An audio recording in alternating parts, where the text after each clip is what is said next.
You finally hit six figures. It's the number everyone told you would be the finish line. But instead of freedom, you feel stuck, like you're running faster just to stay in the same place. Most people call this making it. But today, I'm going to show you the hidden math of why staying in this $100,000 trap is actually costing you more than you think. Here's a number that might surprise you. The gap between what $100,000 felt like in your head before you earned it and what it actually feels like once it hits your account is measured in more than dollars. It's measured in a shift you don't notice happening. By the end of this video, you'll understand exactly why that shift occurs, what it's quietly costing you every single month, and the one mental adjustment that actually changes the outcome. Let's start with the math, because the math is where this whole thing unravels. In a lot of major U.S. cities, someone earning $100,000 a year takes home somewhere around $70,000 to $75,000 after federal and state taxes, depending on where they live. That's already a meaningful haircut before a single bill gets paid. Now subtract rent or a mortgage. In many metro areas, that's easily $2,000 to $2,800 a month, sometimes more. Subtract a car payment, because the average new car payment in the U.S. has been sitting north of $700 a month for a while now. Subtract groceries, which have climbed noticeably over the last few years according to Bureau of Labor Statistics data. Subtract insurance, subtract healthcare costs, subtract whatever debt you're carrying. By the time you're done, that six-figure salary looks a lot less like freedom and a lot more like a very well-dressed version of paycheck to paycheck. My name is Ely, and I spend way too much time thinking about how people in the U.S. experience money psychologically. If you're someone who earns a normal income, maybe even more than you used to, but still doesn't feel financially secure, hit subscribe and give this video a thumbs up. Because what I'm about to walk you through isn't another lecture about budgeting harder or wanting less. It's about understanding the actual mechanism that's keeping you stuck, so you can finally do something about it instead of just white-knuckling through another month. Now look, here's the thing most people miss. This isn't primarily a math problem. It's a psychology problem wearing a math costume. The Federal Reserve's own surveys on household economics have repeatedly found that a large share of Americans, even those earning solidly middle to upper middle incomes, say they couldn't cover an unexpected $400 expense without borrowing or selling something. Read that again.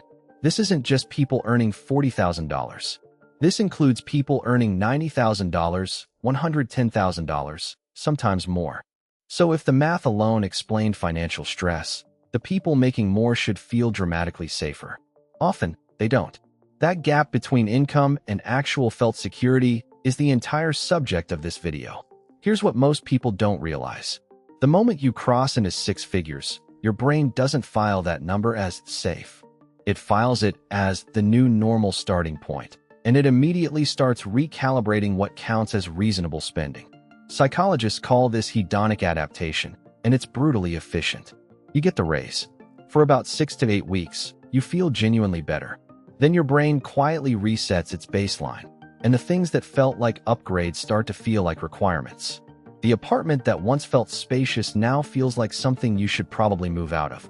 The car that ran fine now feels like something you should probably replace. None of this happens through some big dramatic decision. It happens through 100 small ones, each of which feels completely reasonable in isolation. This is where it gets interesting, because there's a second force working alongside hedonic adaptation, and it's arguably more powerful: social comparison.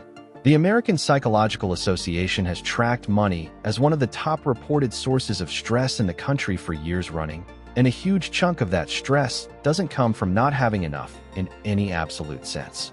It comes from comparison. You're not comparing your finances to someone earning $35,000.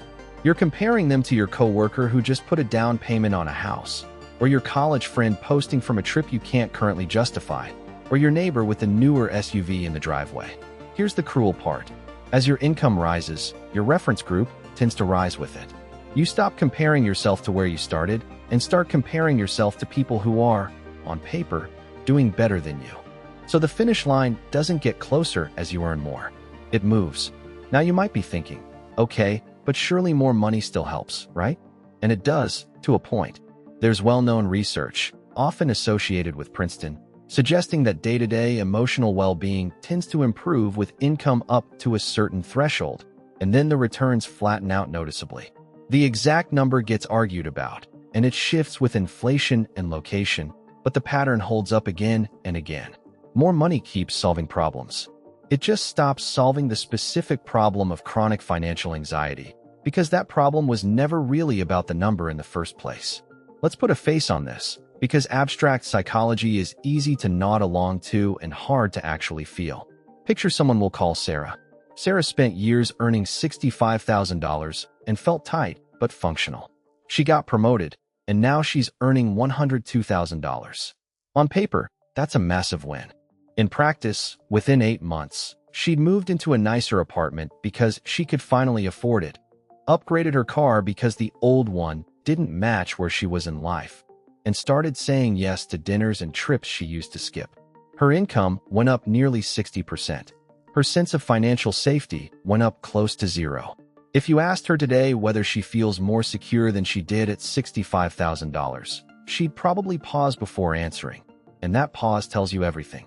If this is starting to feel familiar, that's exactly why I make these videos.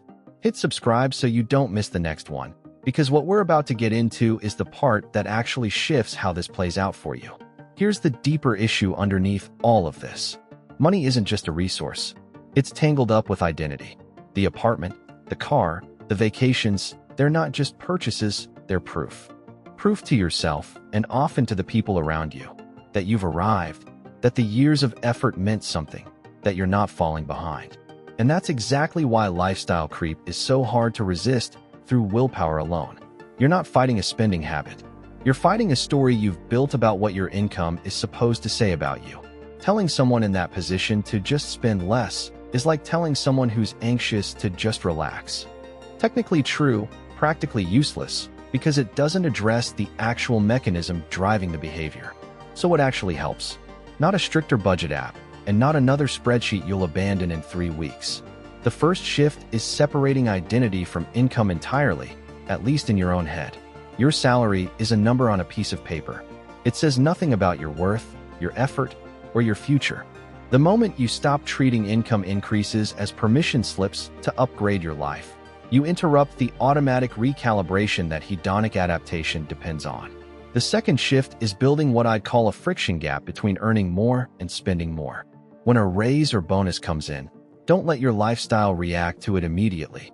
Give it 30, 60, even 90 days before you make any lifestyle level decision tied to that new income, whether that's a bigger apartment, a new car, or a recurring expense. That gap is where your brain actually gets a chance to notice that you were doing fine before, instead of instantly recalibrating around the new baseline. The third shift is choosing your comparison group on purpose instead of letting algorithms and proximity choose it for you. If most of your financial stress is coming from comparing yourself to people whose spending you don't actually see the full picture of, that comparison is doing real damage for zero benefit. This doesn't mean pretending other people's lives don't exist. It means being honest that Instagram trips and new cars are a highlight reel, not a balance sheet, and building your sense of progress against your own past numbers instead. The fourth shift is redefining what safety actually means for you, in concrete terms, not vague ones. Not, I'll feel secure when I make more. A real number. Maybe it's 3 months of expenses saved. Maybe it's paying off one specific debt. Maybe it's a fully funded emergency fund that means a $400 surprise doesn't spiral into a borrowing decision. The exact scenario the Fed's own data shows trips up so many people regardless of income. When safety has a defined, achievable finish line instead of an ever-moving one tied to lifestyle comparison, your brain stops chasing a target that keeps sliding away from you. Here's the honest truth to close on. Crossing $100,000 was never going to be the finish line, not because the number was wrong, but because the finish line was never about the number to begin with. It was about the story running underneath it, the one where more income was supposed to finally quiet the anxiety. That story is common, understandable, and almost completely unexamined by most people living inside it. You don't need to earn dramatically more to feel dramatically more secure. You need the gap between your income and your identity to close, so the next raise actually builds safety instead of quietly funding the next version of the same trap. that shift alone changes more than another $10,000 a year ever will.